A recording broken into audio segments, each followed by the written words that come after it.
Varicose veins కి సరైన చికిత్స కోసం సంప్రదించండి ఎవిస్ హాస్పిటల్.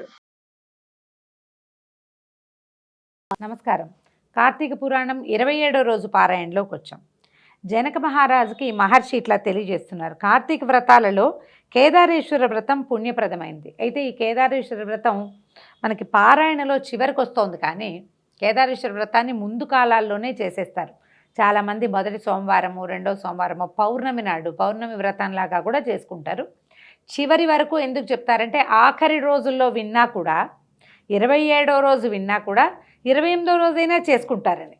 ముందు నోములు ఉన్న వాళ్ళంతా చేసుకుంటారు. ఇప్పుడు కనుక ఏదో ఒక ఉద్దీపన కలుగుతుంది మనకి, ఇది చేసుకుందాము, ఏదైనా మంచిది చేసుకుందాము, కబుక్కుని పూజ చేసుకుందాము అని అనిపించే వాళ్ళ కోసమని ఇది చివరిలోకి చెప్తారనమాట.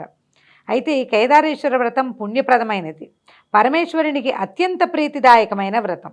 బోళాశంకరుడైన పరమేశ్వరుడు ఈ వ్రతం ద్వారా తన కరుణా కటాక్షాల వల్ల అపారమైన సిరి సంపదలను, సకల శుభాలను ప్రసాదిస్తాడు.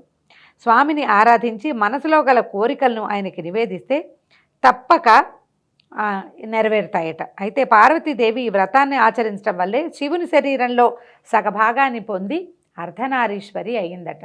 అయితే తొలుత కాలంలో శివపార్వతులు అర్ధనారీశ్వర స్వరూపంలో మనకి ఎప్పుడూ కనపడలేదు, అంతకుముందు లేదట. ఈ లేకపోతే ఈ కథ కూడా చాలా వింతగా చెప్తారు. శివపార్వతులు ఇద్దరూ కైలాసంలో ఉన్నప్పుడు ఒకసారి ఏమైందట, కైలాసానికి వస్తే సురగరుడ కిన్నెర గణాలు, తుంబురు నారదులు అంటే నారదుడు మరియు తుంబురుడు, యక్షగంధర్వాదులు, ప్రమథగణాలు అందరూ కలిసి వివాహం చేసుకుని శివపార్వతులు ఇద్దరూ కలిసి వస్తే వాళ్ళకి చాలా హారతులు ఇచ్చి నీరాజనాలు ఇచ్చి స్వాగతం పలికారట. ఘృతాచి, తిలోత్తమ, ఊర్వశి, రంభ మొదలైనటువంటి అప్సరసలందరూ కూడా చూడచక్కగా నాట్యం చేశారు. నారద తుంబురాదులు అపూర్వమైన గానంతో పరమేశ్వరిని కీర్తించారు. ఇక్కడ పార్వతీదేవి అప్పుడే వివాహం చేసుకొచ్చిందంటే బాలికగానే ఉంది, కన్య, కొత్తగా వివాహమైన అమ్మాయి.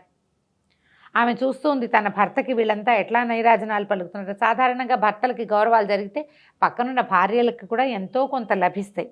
అయితే అక్కడికి చేరుకున్న వారిలో ఏ ఒక్కరూ పార్వతీదేవికి నమస్కారం చేయలేదట. ఎవ్వరూ పార్వతీదేవికి నమస్కారం చేయలే. అందరూ పరమేశ్వరునే ప్రార్థిస్తున్నారు, ఆయనకే నీరాజనాలు. ఆయనతో పాటు ఆమె పక్కనుంది కాబట్టి ఆమె కూడా కొంచెం హారతులు అందుతున్నాయి అన్నమాట. అందులో ఈ ప్రమథగణాలు చాలా చిత్రంగా నాట్యాలు అవి చేస్తారు. స్వామికి నాట్యం అంటే ఇష్టం. పరమేశ్వరుడికి నాట్యహారతులు అవి ఇవ్వటం కూడా చాలా విశేషమైన సేవగా చెప్తారు. వచ్చిన అప్సరసలందరూ నాట్యాలు చేశారు, తుంబురు నారదులు గానం చేశారు. భృంగిరిట్టుడు అని ఒక ప్రమథగణాల్లో ఒకడు, నంది, శృంగి, భృంగి ఇలా పేర్లు చెప్తారు. ఈ భృంగి అపూర్వమైన రీతిలో నాట్యం చేశాడట. ఆ నాట్యం చేసేటప్పుడు ఆ హారతిస్తూ స్వామి చుట్టూతానే, శివుడి పరమేశ్వరుడి చుట్టూతానే హారతిస్తూ తిరిగాడట. తిరిగేసరికల్లా ఉన్నవాళ్ళంతా ఆనంద పరవశులైపోయారు. అది నీరాజనపు వెలుగుల్లో పరమేశ్వరుడి మహాద్భుత దైవ సౌందర్యాన్ని చూస్తూ మైమరచిపోయారు అందరూ. అయితే పార్వతీదేవి తనని వదిలి ఈయన ఒక్కడికే హారతిస్తున్నారు అనే సంగతి అప్పుడు స్పష్టంగా తెలుసుకుందట. అంతకుముందు ఇద్దరు పక్కపక్కన ఉన్నప్పుడు హారతిస్తుంటే తను కూడా ఉన్నాననుకుంది. ఎప్పుడైతే ఈ భృంగి కేవలము పరమేశ్వరుడి చుట్టూ తానే నీరాజనాన్ని సమర్పిస్తూ తిరుగుతూ ఉండేసరికల్లా ఆమెకు తెలిసింది. అయితే అక్కడ ఉన్న వాళ్ళంతా ఆనంద పరవశులయ్యారు. పరమేశ్వరుడు లేచి వచ్చి నాట్యం చేసి మోకరించి ఉన్నటువంటి భృంగిని ప్రత్యేకంగా వెన్నుతట్టి మరీ మెచ్చుకున్నాడట.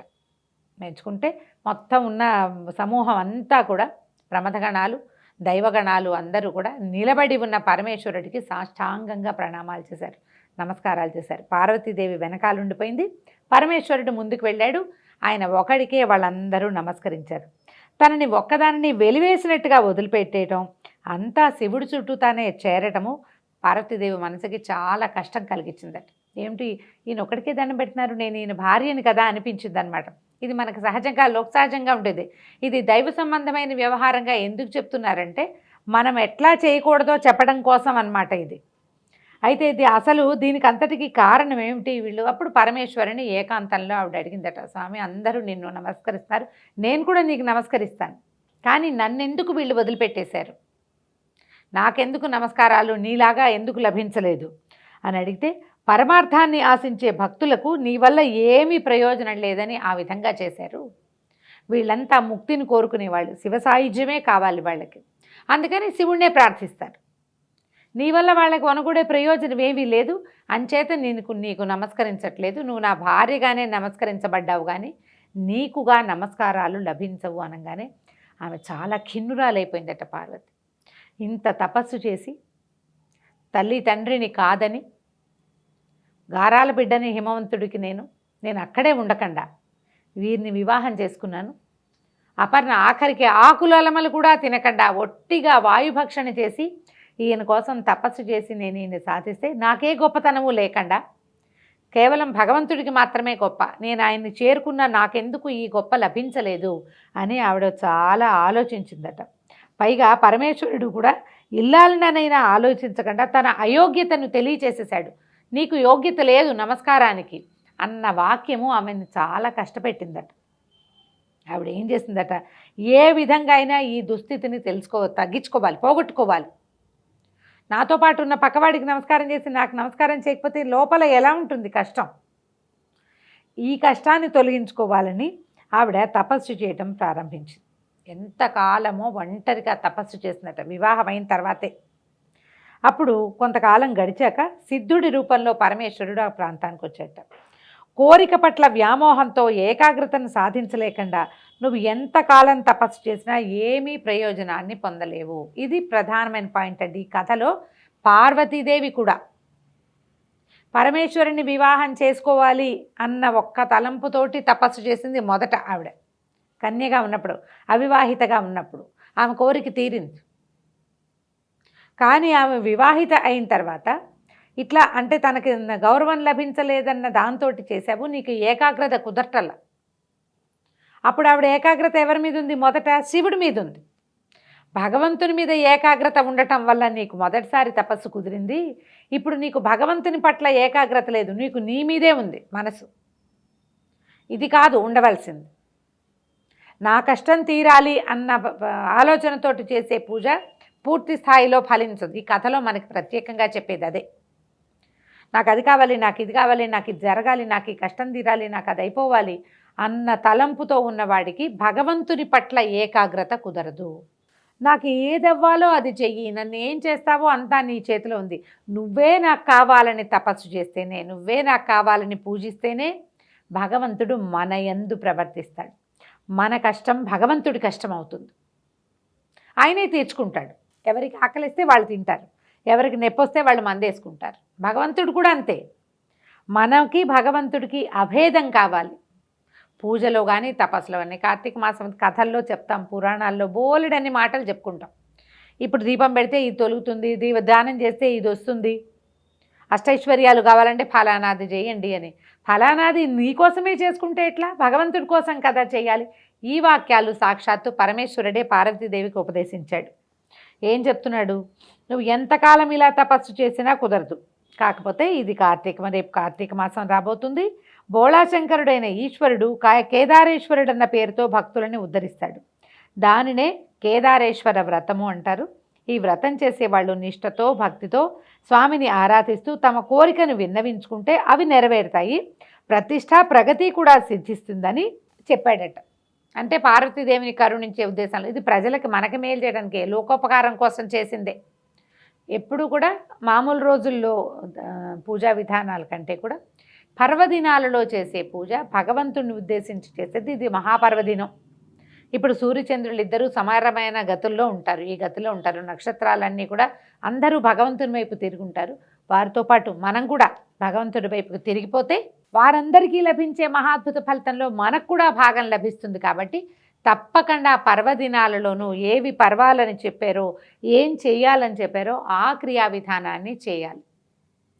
అలానే ఆనతిచ్చాడు. ఇచ్చేసరికల్లా ఈవిడ ఏం చేసిందట, సిద్ధుడు చెప్పిన ప్రకారంగా పార్వతీదేవి తన కోరికను పరమేశ్వరునికి నివేదించుకుంటూ, అంటే నాకు కావాలి అని అడగలేదు, నాకేం కావాలో ఏం చేయాలో అది నువ్వు చెయ్యమన్నది అని నివేదిస్తూ కేదారేశ్వర వ్రతం చేసి పరమేశ్వరునిలో సగం శరీరాన్ని పొంది పరమేశ్వరుని అర్ధాంగి అయింది. దీనినే కేదారేశ్వర వ్రతము, కార్తీక నోము అంటారు. ఈ కార్తీక మాసంలో 4 సోమవారాల్లోను మూడో సోమవారము కార్తీక పౌర్ణమి ప్రసిద్ధమైనవి, సిద్ధిప్రదమైనవి అని చెప్తున్నారు. చివరి సోమవారం నాడు కూడా చేసుకోవచ్చని మనకి పెద్దవాళ్ళు, గురువులు, పురోహితులు ఉపదేశిస్తారు.